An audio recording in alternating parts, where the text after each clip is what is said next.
From the desert to the sea to all of Southern California, a good evening. Dateline Sherman Oaks. What started out as a friendly party last night ended up as a classic Roman toga party. Toga! Toga! The guests at the party were, for the most part, drunk, boisterous, and underdressed. When authorities arrived in response to an anonymous complaint, they were greeted by hostess Patty Dunlap, who told the officers the gay policeman's ball was in the gym. The officers entered the premises only to discover Daryl DeMoss disconnecting the on-TV box. Nearby, Sue Hoover was seen dicing a cucumber.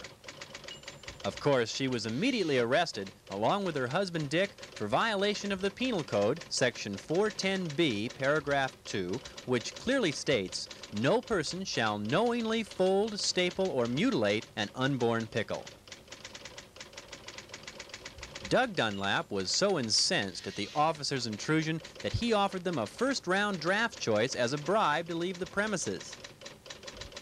It didn't work. While Dunlap was being handcuffed, Cindy Perry asked one of the officers, Sergeant, if she could borrow his nightstick. She was told no, because she wore out the batteries the last time. Meanwhile, on the patio, Andy Steiner was inspecting the Nubian dancing girls. Steiner thought no one was watching, but he was wrong.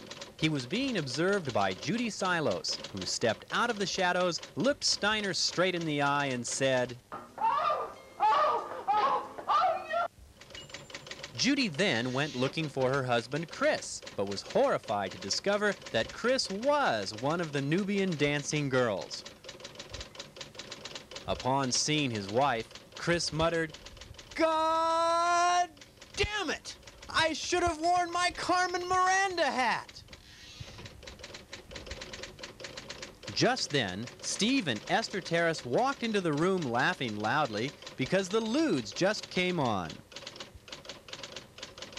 They were led away by police a little later. Sitting alone in a corner was Chuck Holt.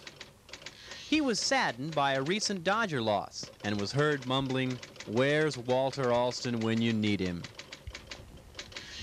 Meanwhile, Steve Alexander was wandering aimlessly about, looking for his girlfriend Cindy. He kept shouting, "Stop the presses! Stop the presses!"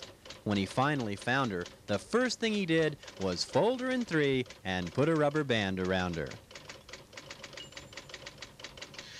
Finally, when all of the guests had been taken away, one of the officers was asked to sum up the evening. He said,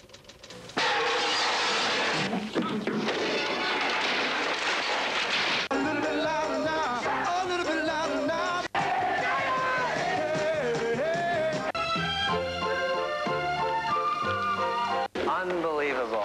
A new low. and that's the way it was 1 year ago tonight, August 1982. For Confederacy Network News, I'm Dougie Dunlap. Good night.